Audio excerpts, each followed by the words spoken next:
A racist pilot attacked Snoop Dogg in first class, but what happened next shocked everyone.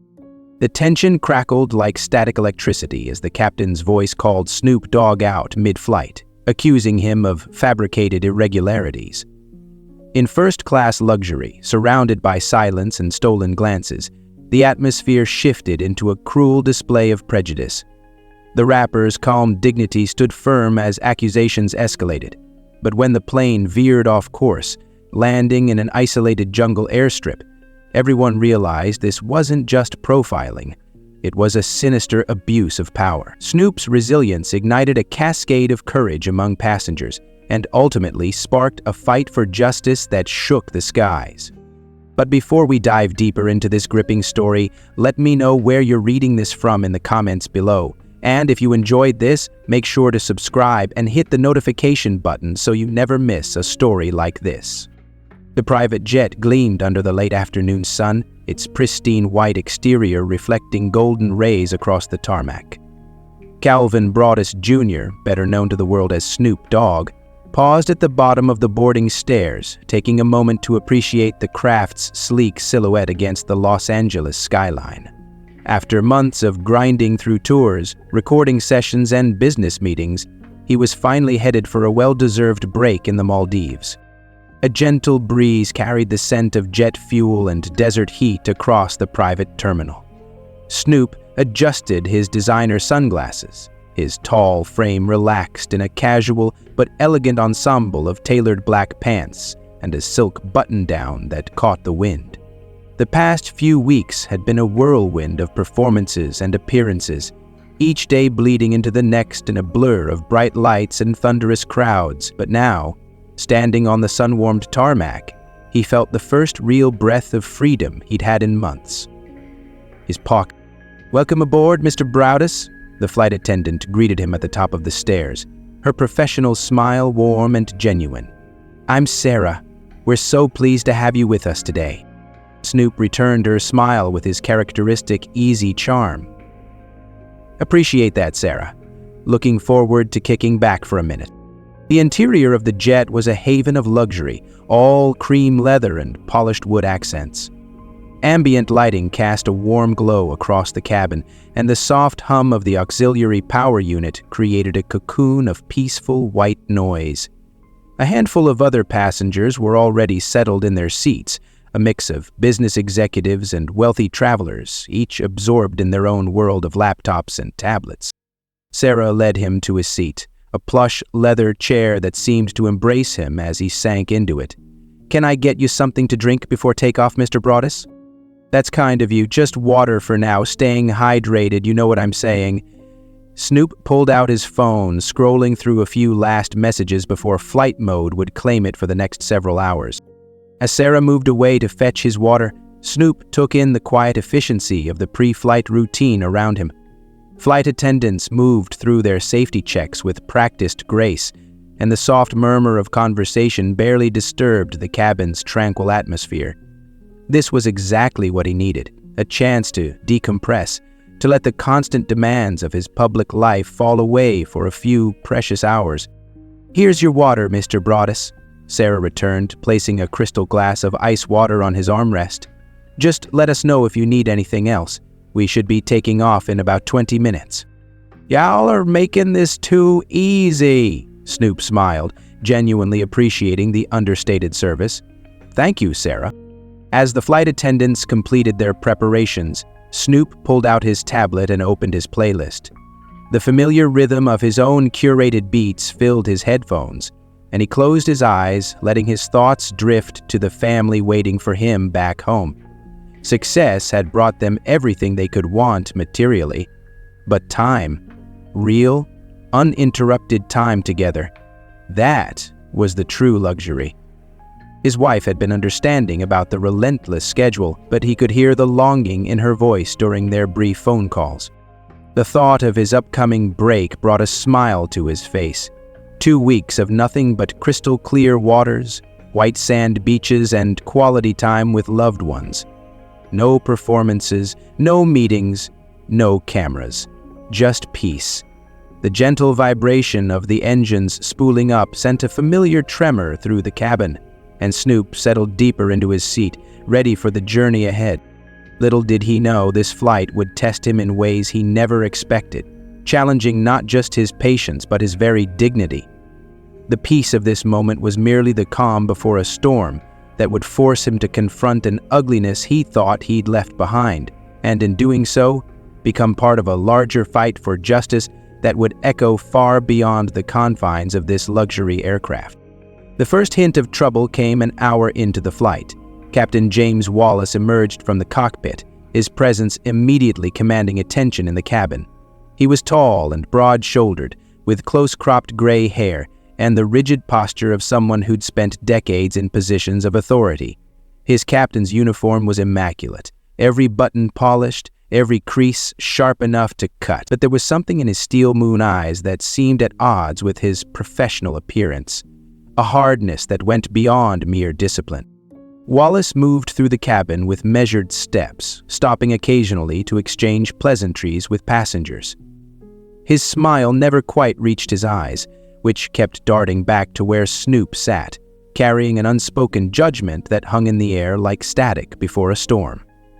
The captain's jaw would tighten almost imperceptibly each time his gaze passed over the wrapper, his knuckles whitening slightly around the logbook he carried.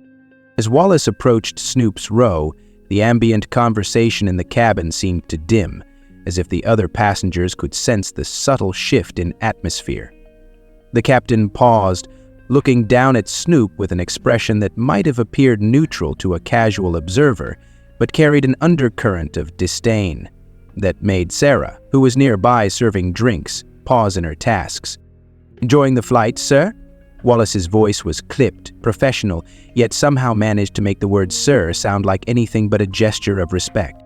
Snoop, who had been reviewing some business documents on his tablet, looked up with his usual easy smile, though his eyes narrowed slightly behind his designer frames.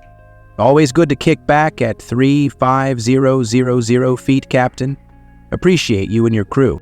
"I'm sure," Wallace replied, his lip curling slightly. "Must feel quite different from your usual circumstances." The pause was deliberate, loaded with insinuation. A few nearby passengers shifted uncomfortably in their seats.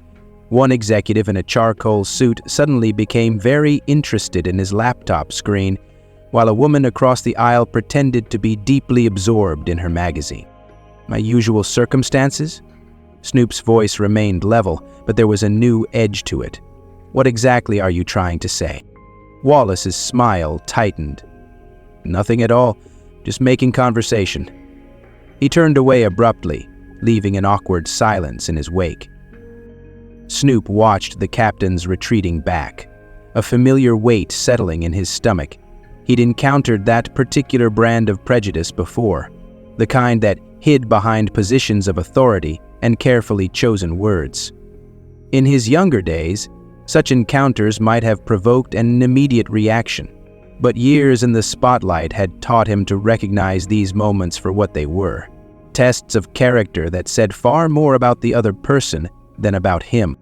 Still, something about Wallace's demeanor set off warning bells in Snoop's mind.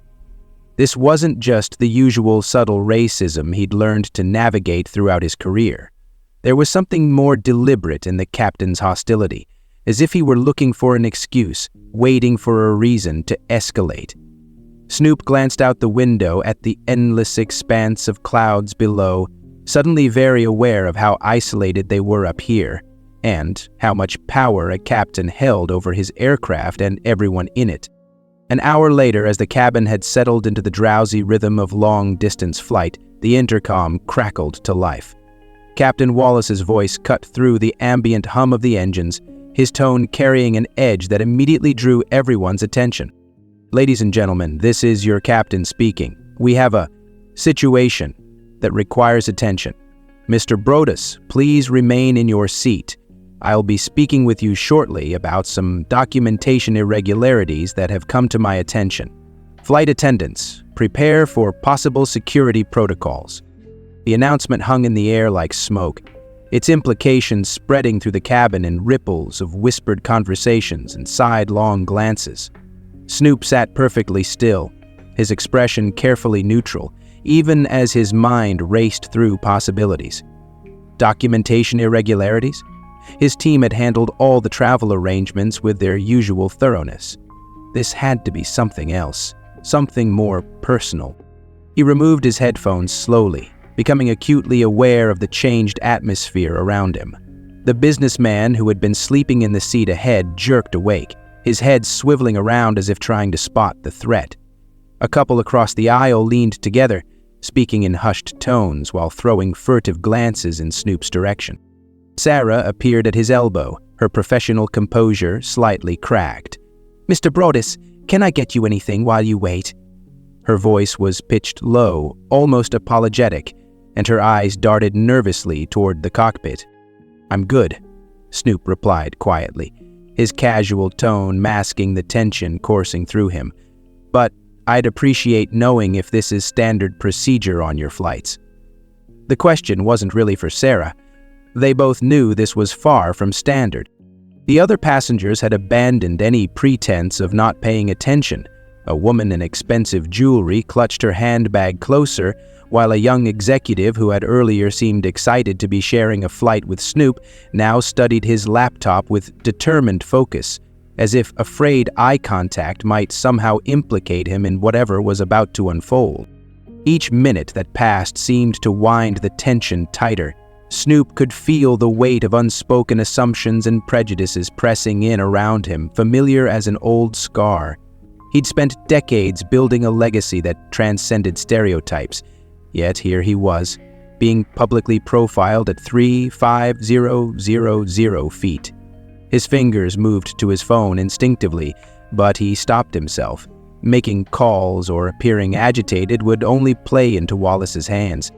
The cabin door opened with a decisive click. Captain Wallace emerged, flanked by two flight attendants who looked like they'd rather be anywhere else. His face was set in stone, jaw clenched with barely contained hostility as he strode purposefully down the aisle. The overhead lights caught his captain's bars, making them glint like cold stars on his shoulders. "Mr. Broadus," Wallace's voice carried clearly through the hushed cabin, "I need to see your travel documentation, now." He stood over Snoop's seat, deliberately invading his personal space, using his height to establish dominance. Snoop maintained his composure, reaching slowly for his bag. "Everything's in order, Captain. My team made sure of that." He retrieved his passport and boarding pass, holding them out with steady hands. Wallace snatched the documents, making a show of scrutinizing each page. His lip curled slightly as he flipped through the passport. "These seem convenient. Almost too perfect, wouldn't you say?" The insinuation hung heavy in the air.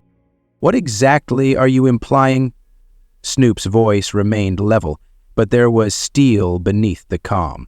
The other passengers watched the exchange with a mix of discomfort and morbid fascination. "I'm implying, Mr. Broadus, that men like you often think money can buy their way into places they don't belong." Wallace's words dripped with contempt. "First-class private flights, luxury accommodations, it all seems a bit out of your natural element." Sarah, the flight attendant, took a half-step forward. "Captain, maybe we should stay out of this," Wallace snapped, never taking his eyes off Snoop. "This is a security matter." The man removed his helmet and watched briskly. The tension in the cabin was electric. A businessman in the front row had pulled out his phone, discreetly recording the confrontation. Others sat frozen in their seats, witnesses to a display of prejudice they'd probably deny seeing later. Snoop straightened in his seat, his full height nearly matching Wallace's even while seated. "My natural element? Why don't you say what you really mean, Captain? Stop hiding behind that uniform and just say it." The atmosphere in the cabin shifted palpably. A woman in designer clothing audibly gasped, her manicured hand covering her mouth. The businessman with the phone adjusted his position, ensuring he captured every moment of the confrontation. Near the front of the cabin, an elderly couple exchanged knowing glances, the wife shaking her head almost imperceptibly. Two young executives who had been pretending to work on their laptops finally abandoned the pretense, their faces a mix of discomfort and guilt. One of them, wearing an expensive suit that couldn't hide his unease, started to say something but thought better of it, his half-formed words dying in his throat. Sarah stood rooted to the spot, her professional mask cracking to reveal genuine distress. Behind her, the other flight attendant had retreated to the galley, presumably to radio for guidance from the ground crew. The sound of urgent whispers carried from the back of the cabin. Wallace's face flushed red, but Snoop wasn't finished. His voice remained steady, carrying the weight of decades of similar confrontations. "I've flown private jets for 20 years, Captain. I've built businesses, employed hundreds of people, and earned every comfort I enjoy. But you saw me walk on your plane and made assumptions. We both know why." He reached for his phone, deliberately slow and careful in his movements. "I could call the airline's CEO right now. We've had dinner at my house. Or maybe I should ring my friend who sits on the board." Snoop's tone wasn't threatening. If anything, it carried a note of weariness, as if he were tired of having to prove his right to exist in spaces like this. "Are you threatening me?" Wallace's hand clenched into a fist at his side. "No threat, Captain. Just context. You're not the first person to look at me and see what you want to see instead of who I am. But I've learned that education is better than confrontation." Snoop's gaze swept the cabin, taking in the uncomfortable faces of his fellow passengers. "Everyone here is watching you turn a routine flight into a demonstration of prejudice. Is that really how you want this to play out?" A murmur of agreement rippled through the cabin. The businessman with the phone nodded almost imperceptibly, and even the woman who had clutched her handbag earlier looked ashamed. Wallace's authority was eroding with every measured word from Snoop's mouth. Before the captain could respond, the plane lurched violently. The cabin lights flickered, plunging the interior into momentary darkness before sputtering back to life. Overhead bins rattled ominously as the aircraft bucked against rough air currents. A drink cart in the galley crashed, sending ice cubes skittering across the floor like transparent dice. "Everyone, please remain seated," Sarah called out, her professional instincts taking over as she grabbed the nearest seat back to steady herself. The elderly couple near the front clutched each other's hands, their earlier judgment forgotten in the face of more immediate fears. The young executive's laptop slid from his knees, saved only by his quick grab for the device. Through the windows, dark clouds had gathered around the aircraft, transforming the peaceful afternoon sky into a threatening gray mass. Lightning flickered in the distance, illuminating the cabin in brief, stark flashes that made everyone's face look ghost-white and drawn. Wallace stumbled slightly but caught himself on the overhead compartment, his knuckles white against the plastic. His eyes locked with Snoop's in the midst of the chaos. The rapper sat calmly in his seat, one hand steadying his water glass, the other relaxed on his armrest. The contrast between their reactions was striking. Wallace's barely contained panic versus Snoop's composed demeanor. "Didn't know I was flying the plane too, Captain," Snoop remarked quietly, his voice carrying despite the rattling and shaking. The comment drew a few nervous laughs from nearby passengers, breaking the tension just as another jolt rocked the cabin. Snoop butted her aside with a chuckle before turning to the ground.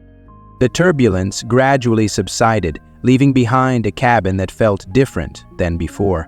The overhead lights stabilized, casting their warm glow once again, but the earlier sense of luxury and comfort had been irreparably altered. Like the scattered ice melting on the floor, the pretense of civility was dissolving, leaving behind something colder and more dangerous. Wallace straightened his uniform with sharp, angry movements. His face had taken on a dangerous flush that crept up from his collar. "That turbulence wasn't natural," he announced loudly, his voice cutting through the nervous murmurs of recovering passengers. "Someone's interfering with this flight. Mr. Broaddus, empty your bags. Now." "Man, you can't be serious." Snoop's voice carried a note of disbelief. You're really trying to blame the weather on me? For all we know, you could be smuggling something, or worse." Wallace's words dripped with accusation. "Your kind always has something to hide. I've seen it before. Criminals thinking they can use private flights to move their products." The businessman who had been recording earlier spoke up, his voice tentative but clear. "Captain, that's completely out of line. Mr. Broaddus is a legitimate businessman and artist." "Stay out of this," Wallace snapped. But the businessman's intervention had sparked something. A woman in her 40s stood up from her seat, her expression determined. "I'm an attorney," she announced, "and this is textbook discrimination. Captain Wallace, you're creating a hostile environment and violating multiple civil rights statutes." Others began to stir, the shared experience of the turbulence having somehow broken down the barriers of passive observation. The elderly couple who had initially seemed wary of Snoop were now watching Wallace with obvious disapproval. The young executive who had dropped his laptop closed it definitively and turned to face the confrontation. Yet some passengers seemed to shrink further into their seats, as if hoping to disappear entirely from the scene. A middle-aged man in an expensive suit deliberately put on his noise-canceling headphones, choosing willful ignorance over involvement. Beneath his composed exterior, Snoop felt a familiar anger rising, the same anger he'd learned to master decades ago when faced with such blatant prejudice. His hands wanted to clench into fists, his throat wanted to release years of accumulated fury at being judged, questioned, and presumed guilty. He had built an empire, transformed himself into a global brand, and still, men like Wallace looked at him and saw only what their prejudices allowed them to see. He took a slow, deliberate breath, remembering the teachings that had helped him find peace beyond the anger, the practices that had turned him from a young man fueled by rage into someone who could transform negativity into growth. But Wallace wasn't making it easy. Every word from the captain's mouth was designed to provoke, to elicit the very reaction that would justify his prejudices. "Your silence is suspicious," Wallace pressed, interpreting Snoop's measured breathing as defiance. "If you have nothing to hide, you'll comply with my orders immediately."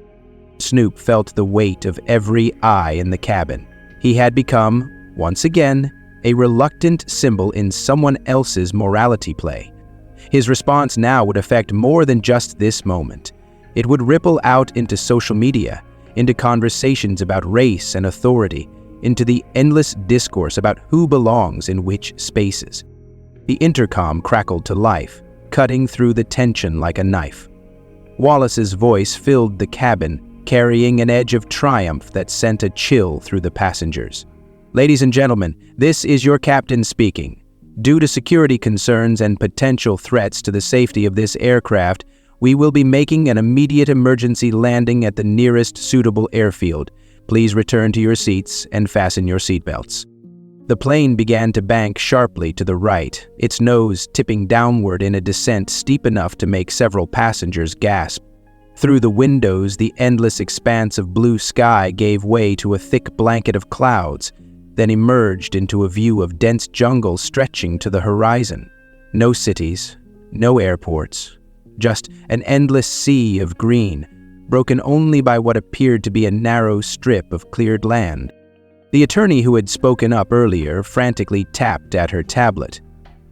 "This isn't right," she whispered to those around her, her voice tight with concern. "We're completely off our flight path.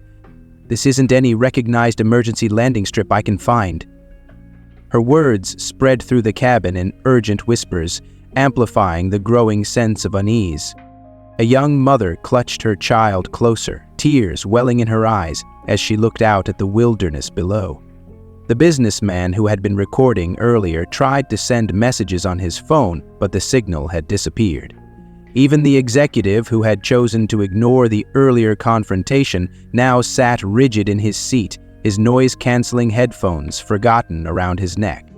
Sarah moved through the cabin securing loose items, her movements mechanical but her eyes revealing her distress.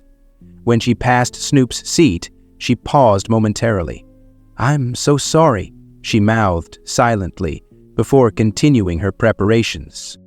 Snoop sat absolutely still, watching the jungle grow closer through his window. The reality of Wallace's intentions was becoming crystal clear. This wasn't just about harassment or humiliation anymore. This was about isolation, about removing witnesses, about taking them somewhere beyond the reach of cell phones, security cameras, and oversight. His mind raced through the implications. He thought about his family, waiting for him in the Maldives, about his team who would raise alarms when he didn't arrive. He thought about the long history of people who had faced similar moments of cruel authority, alone and far from help. But he also thought about the phones that had recorded everything so far, the witnesses who had found their voices, the paper trail that would reveal this unscheduled descent into nowhere. The landing gear deployed with a heavy thud that reverberated through the cabin. Wallace's voice came over the intercom again, dripping with false concern. "For your safety, please remain seated until we've come to a complete stop. Security protocols will be implemented immediately upon landing." Snoop's fingers traced the cool metal of his phone, no longer able to connect to the outside world but still storing the evidence of everything that had transpired. He knew that whatever happened next would test him in ways he hadn't been tested in years. The jungle below wasn't just a location. It was Wallace's attempt to strip away the protections of civilization, to create a space where power could be exercised without consequence. The landing was rough, the small airstrip's uneven surface causing the plane to shudder violently as it decelerated. Before the aircraft had even come to a complete stop, Wallace burst from the cockpit, his face contorted with the rage he'd barely contained during the flight. Behind him came the co-pilot, a younger man whose uncertain expression suggested he was struggling with his role in what was unfolding. "Get up," Wallace commanded, striding down the aisle toward Snoop. "You're deplaning here." When Snoop didn't immediately move, Wallace grabbed his arm, yanking him upward with unnecessary force. The sudden violence of it drew gasps from nearby passengers, but none moved to intervene. The attorney who had spoken up earlier half rose from her seat, her face pale. "This is assault," she began, but Wallace cut her off with a glare so intense she sank back down, her legal expertise withering in the face of raw physical threat. The businessman who had been recording reached for his phone again, but the co-pilot moved quickly to stop him. "All recording devices must remain off for security purposes," he announced, though his voice cracked slightly on the word security. Wallace forced Snoop toward the exit, shoving him hard enough that he stumbled against an armrest. Sarah watched with tears in her eyes, her hands trembling as she pressed herself against the galley wall to let them pass. The elderly couple who had shown their support earlier now stared fixedly at their laps, their earlier courage evaporating in the face of actual violence. At the door, Snoop regained his balance and turned to face Wallace. "You think this makes you powerful?" His voice carried through the cabin, steady despite everything. "Pushing around a passenger because you can't handle seeing a black man in first class?" Wallace's response was to shove him again, harder this time, causing Snoop to stumble down the air stairs that had been quickly deployed. The heat hit him like a wall as he emerged into the tropical air, the humidity immediate and oppressive. His carry-on bag followed, thrown carelessly after him, contents spilling across the crude tarmac. The other passengers crowded around the windows, their faces a mixture of horror and shame as they watched the scene unfold. The young mother quickly covered her child's eyes. The executive who had tried to stay uninvolved finally found his voice, shouting, "This isn't right!" But his protest came too late to matter. Snoop straightened up slowly, gathering his scattered belongings with deliberate movements. His most recent album had talked about moments like this, moments when the veneer of progress peeled away to reveal the ugly truth beneath. But knowing about such moments and living them were very different things. He turned back to face the plane, standing tall despite the humiliation, despite the sweat already soaking through his silk shirt in the jungle heat. "Remember this moment," he called out, his voice carrying to everyone watching from behind the plane's windows. "Remember how you felt. what you did or didn't do. Because when this story comes out, and it will come out, you'll have to live with those choices. Wallace stood in the doorway, a silhouette of authority gone wrong. "Get away from my aircraft," he snarled, "or I'll have you arrested for trespassing." Snoop took one step back, then another, his eyes never leaving Wallace's face. "This isn't over," he said, each word distinct and charged with purpose. "Not by a long shot. You thought you were teaching me a lesson about power. Watch what happens next." The sound of the plane's engines spooling up drowned out any response Wallace might have made. Snoop watched as the aircraft taxied away, leaving him alone on the crude airstrip that cut through the jungle like a scar. The heat pressed down on him like a physical weight, the humidity making each breath feel thick and insufficient. His silk shirt, designed for climate-controlled luxury, now clung to his skin like a second layer of dour. He gathered his scattered belongings, securing what he could in his damaged carry-on. The jungle loomed around him, a wall of green that seemed to pulse with hidden life. Strange bird calls echoed through the canopy, and somewhere in the distance, something large crashed through the underbrush. The sun, though still high, was already being filtered through layers of leaves and vines, creating a perpetual twilight beneath the canopy. With no clear direction and no signal on his phone, Snoop chose to follow the airstrip, reasoning that it had to lead somewhere. Each step kicked up small clouds of dust from the packed earth, his designer shoes completely unsuited for this terrain. The heat grew more oppressive as he walked, and the sounds of the jungle pressed closer, as if the wilderness itself was watching this unexpected intruder. His mind wandered to darker places as he walked. He thought about Emmett Till, about the countless others who had faced similar moments of arbitrary cruelty, about how privilege and power could turn deadly in isolated places like this. But he also thought about his own journey, from Long Beach to global stardom, from young anger to mature wisdom. He had transformed himself more than once, had faced down threats more serious than a bigoted captain. The moisture in the air made it hard to tell if the dampness on his face was sweat or tears of frustration. Every rustle in the undergrowth made him tense. Every shadow could hide a threat. His throat was getting dry, and he had no water. The reality of his situation, alone, lost, in an environment he didn't understand, began to sink in with each labored step. Yet there was something familiar about this struggle.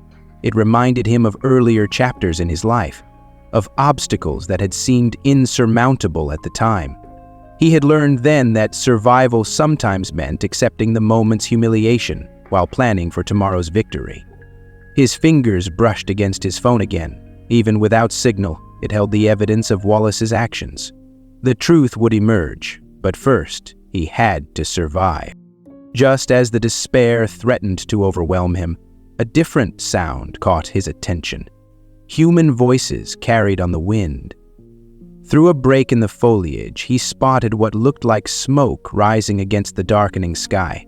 Not the thick black smoke of danger, but the thin wisps that spoke of cooking fires and civilization. Somewhere ahead, hidden in the jungle's embrace, people were going about their lives unaware that fate was about to connect their story with his. As Snoop emerged from the dense foliage into a clearing, the village revealed itself. A collection of modest but well-maintained homes arranged in a rough circle around a central gathering space. Children playing soccer stopped mid-game, their ball rolling forgotten as they stared at the unexpected visitor.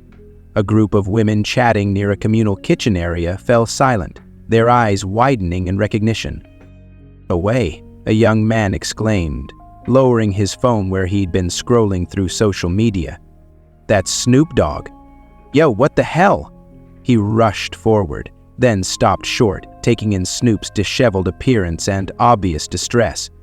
"Man, are you okay? What happened?" Before Snoop could answer, an older man stepped forward from one of the homes. His bearing suggested natural authority, but his eyes held kindness. "I'm Jamal Santos. he said in accented but clear English. "Welcome to Puerto Esperanza. Though I suspect this wasn't your planned destination." "Got thrown off a plane by a racist captain," Snoop replied, his voice rough from thirst. "Left me out here like it was 1960. A ripple of angry murmurs spread through the gathering crowd. Jamal's face darkened with understanding. "Maria," he called to one of the women, "bring water and food. Samuel, get the first aid kit. Those scratches need cleaning." He turned back to Snoop. "My son has your album, Bush, on repeat. Never thought we'd be hosting you in our village. But here we are. Come, sit. You're safe now." The village sprang into action with the efficiency of a community used to helping each other. Maria returned with not just water but a fresh coconut, expertly opened. Samuel, a teenager wearing a faded Lakers jersey, brought medical supplies and hovered nearby with barely contained excitement. Other villagers brought chairs, food, and offers of assistance. "My brother works at the regional airport," Jamal explained as he helped clean a particularly nasty scratch on Snoop's arm. "I'll have him check flight manifests, find out exactly what happened. That pilot can't just disappear a famous musician and expect no questions." He paused, his expression serious. "We may be far from the cities, but we know about justice. And injustice." The adrenaline that had kept Snoop going began to ebb, replaced by a bone-deep weariness. Yet here, surrounded by the villagers' genuine concern and practical help, he felt something else returning, his sense of self, his dignity. These people didn't see him as a threat or an intruder. They saw him as a human being in need of assistance. "We have internet connection," Samuel offered eagerly, holding up his phone. "Slow, but it works, and I've got like 20,000 followers on Instagram. We can tell people what happened." Snoop managed a smile, his first since the confrontation began. The universe, he reflected, had a way of balancing things. For every Wallace trying to isolate and dehumanize, there were communities like this, ready to reach out and help. As the village women brought plates of hot food and the children gradually resumed their soccer game, throwing occasional awed glances his way, he felt his strength returning. Not just physical strength, but the deeper strength that came from knowing he wasn't alone in this fight. Back in Los Angeles, 3 days later, Snoop sat in his home studio, preparing to share his story with the world. Samuel's Instagram posts had already created ripples online, but now it was time for the full wave. The studio's professional lighting cast a warm glow as he adjusted his phone for the live stream, his expression serious but composed. "What happened to me isn't just my story," he began, his voice carrying the weight of decades of similar experiences. "It's the story of every person who's been judged by the color of their skin instead of the content of their character." He recounted the events methodically, his calm delivery making the injustice even more stark. The video feed quickly accumulated viewers, hundreds, thousands, then millions. Comments flooded in as he spoke. Celebrity friends began sharing the stream, adding their own messages of support and outrage. LeBron James posted, "This stops now. Standing with you, brother." At Snoop Dogg, Martha Stewart, his unlikely but devoted friend, shared a lengthy post about their years of friendship and her disgust at Wallace's actions. The hashtag Justice for Snoop began trending worldwide within hours. Major news networks picked up the story, running clips from the passengers' videos alongside legal experts discussing civil rights violations. Civil rights organizations issued statements, drawing parallels between this incident and historical patterns of discrimination in transportation. The airline's stock price took an immediate hit as calls for boycotts spread across social media. In his downtown office, Benjamin Harrison, one of Los Angeles's top civil rights attorneys, was already assembling a team. The conference room walls were covered with printouts, passenger manifestos, flight paths, aviation regulations, and civil rights statutes. The attorney from the flight had reached out, providing her contact information and offering to testify. "This isn't just about one incident," Harrison explained to his team, gesturing at the evidence spread before them. "This is about establishing precedent. Captain Wallace picked the wrong person to mess with. Mr. Broaddus isn't just a victim, he's a symbol of success, of crossing boundaries, of refusing to be limited by other people's prejudices. And he has the resources and platform to fight back. The legal team worked through the night, building a case that went beyond simple damages. They focused on systemic issues, on the need for structural change in airline hiring and training practices. The passenger videos proved invaluable, showing Wallace's escalating harassment and the clear racial motivation behind his actions. Meanwhile, Sarah, the flight attendant, had come forward with an official statement, her hands trembling but her voice steady as she recorded her testimony. Other crew members followed, revealing a pattern of similar behavior from Wallace that had gone unreported due to fear of retaliation. The federal courthouse stood imposing against the Los Angeles skyline, its marble steps crowded with reporters and supporters on the trial's opening day. Inside the packed courtroom, the air felt charged with anticipation as Benjamin Harrison rose for his opening statement. The attorney's voice filled the space with quiet authority as he addressed the jury. This case is about more than one flight, more than one passenger, more than one captain, Harrison began, his words measured and clear. This case is about what happens when authority becomes a weapon, when power is perverted into prejudice. The evidence will show that Captain James Wallace didn't just violate airline protocols or federal aviation regulations, he violated the color of his skin. Harrison moved with purpose as he outlined the evidence, each point landing with precision. The jury leaned forward as he played the passengers' videos, the footage more damning in the stark light of the courtroom than it had been on social media. Wallace's voice, dripping with contempt as he demanded Snoop's removal, echoed through the sound system. Several jurors visibly flinched at the violence of the physical injection.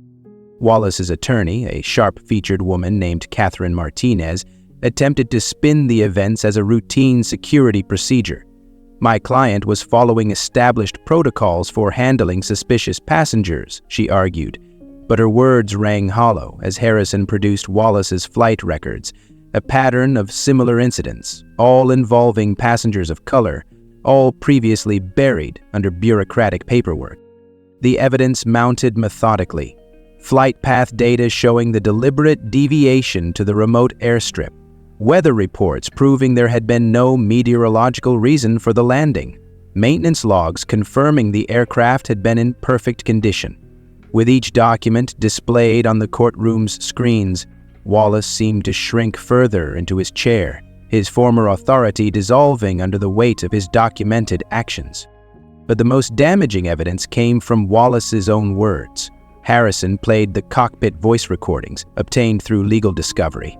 The captain's unguarded comments to his co-pilot before the confrontation revealed his premeditated intent to find a reason, any reason, to remove Snoop from the flight. His casual use of racial slurs and his expressed determination to teach these people their place drew audible gasps from the gallery. Sarah was the first witness called to testify. She walked to the stand with quiet dignity, her flight attendant's uniform pressed and perfect, though her hands betrayed a slight tremor as she was sworn in. Her testimony painted a vivid picture of escalating abuse of power, describing how Wallace's behavior had grown increasingly erratic and hostile throughout the flight. "I've worked thousands of flights," Sarah said, her voice growing stronger as she spoke. "I've never seen a captain treat any passenger that way. Mr. Broaddus was nothing but courteous and professional. Captain Wallace..." She paused, gathering her courage. "Captain Wallace was hunting for an excuse from the moment we took off." The businessman who had recorded the confrontation testified next. His phone footage, now projected onto the courtroom screens, showed Wallace's aggressive stance, the physical intimidation, the unmistakable contempt in his voice. "I'm ashamed I didn't do more to help," he admitted, his face flushed with remembered guilt. But seeing a person in authority act that way, it was like watching something from a different era, something I thought we'd moved past as a society. The attorney who had spoken up on the flight provided particularly damning testimony, her legal expertise lending weight to her observations. In my 20 years of practicing law, I've seen many instances of discrimination, she stated firmly. But this was blatant, deliberate, and calculated. Captain Wallace wasn't just discriminating, he was performing his prejudice, making a spectacle of his power over a passenger he saw as beneath him. Throughout the testimony, Wallace sat at the defense table, his former authority diminished by civilian clothes and the weight of accumulated evidence. Each witness's account seemed to age him, the facade of righteousness crumbling under the repeated impact of truth. When Wallace finally took the stand in his own defense, his demeanor had transformed from the commanding presence he'd shown on the aircraft into something harder and more desperate. His testimony began with practiced lines about security protocols and captain's discretion, but under Harrison's methodical cross-examination, the veneer of professionalism rapidly deteriorated. "You're twisting everything," Wallace snapped, his composure cracking as Harrison walked him through the flight records. "As captain, I have absolute authority over my aircraft. The safety of my passengers comes first, and I deemed Mr. Broadus a security risk." Based on what evidence, Harrison asked quietly, his calm tone a stark contrast to Wallace's growing agitation. "Based on my experience, based on patterns I've seen throughout my career." Wallace's voice rose, his face flushing dark red. "Sometimes you have to trust your instincts about people who don't belong." He caught himself, but too late. The unfinished sentence hung in the air like smoke. Several jurors exchanged glances. A young woman in the front row shook her head slightly, making notes on her pad. The judge's expression remained neutral, but his fingers drummed once on his desk, a subtle tell that spoke volumes. "Your instincts?" Harrison repeated softly. "The same instincts that led you to divert to an unauthorized airstrip? The same instincts that caused you to violate at least 15 FAA regulations? Or perhaps," he paused, lifting a transcript of the cockpit recording, "the same instincts that prompted your recorded comments about, and I quote, teaching these people their place." Wallace's response was explosive. "You weren't there. You don't know what it's like, maintaining order, keeping everyone safe from—" He stopped again, but his meaning was clear. The mask had slipped completely now, revealing the raw prejudice beneath. The jury's verdict, when it came, was decisive.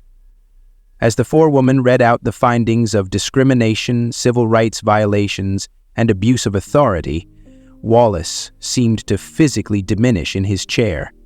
His defiance finally crumbled, replaced by the hollow recognition of a man confronting the consequences of his actions at last. Judge Marcus Henderson leaned forward, his stern gaze sweeping the courtroom as he delivered his ruling. "This court finds the defendant's actions not only violated federal aviation regulations, but represented a grave abuse of authority motivated by racial prejudice. The damages awarded today, $50 million, reflect not just compensation for Mr. Broadus's personal ordeal, but punitive measures designed to send a clear message: discrimination has no place in our skies or anywhere else in our society." The courtroom erupted in measured applause, quickly silenced by the bailiff, but reflecting the collective sense of justice served. Snoop remained composed, though his eyes gleamed with emotion as he hugged his legal team. Outside on the courthouse steps, supporters cheered and waved signs reading "Justice Achieved" and "The skies belong to everyone." The airline's CEO issued an immediate statement announcing Wallace's termination and the implementation of comprehensive anti-bias training programs. Sarah, the flight attendant whose testimony had proved so crucial, was promoted to lead these new initiatives, transforming her moment of moral courage into lasting institutional change. 3 weeks later, Snoop finally made it to the Maldives, though the journey held different meaning now. Standing on the deck of his overwater villa, he watched the sunset paint the Indian Ocean in shades of gold and purple. The peace he'd originally sought here had come, but it was deeper than mere relaxation. It was the peace of knowing he'd turned his humiliation into hope for others. His phone buzzed with messages from the villagers who had helped him. Samuel's Instagram following had exploded after the trial, and he was using his new platform to highlight other instances of discrimination in transportation. Jamal had been interviewed by major news networks, his quiet dignity and moral clarity adding powerful perspective to the ongoing national conversation about privilege and power. The resort staff treated him with genuine warmth, not the fearful deference Wallace had demanded. During his first breakfast, the restaurant manager had shared his own story of facing prejudice while traveling, thanking Snoop for fighting back in a way he hadn't been able to. These conversations happened daily now, people sharing their experiences, finding strength in the knowledge that resistance could prevail. Snoop recorded a final video message from his villa, the setting sun creating a perfect backdrop for his words of reflection and hope. What happened to me wasn't unique, it was just visible. Every day, people face discrimination, big and small, obvious and subtle. But here's what I learned. When we stand up, when we refuse to be silent, when we support each other, change is possible.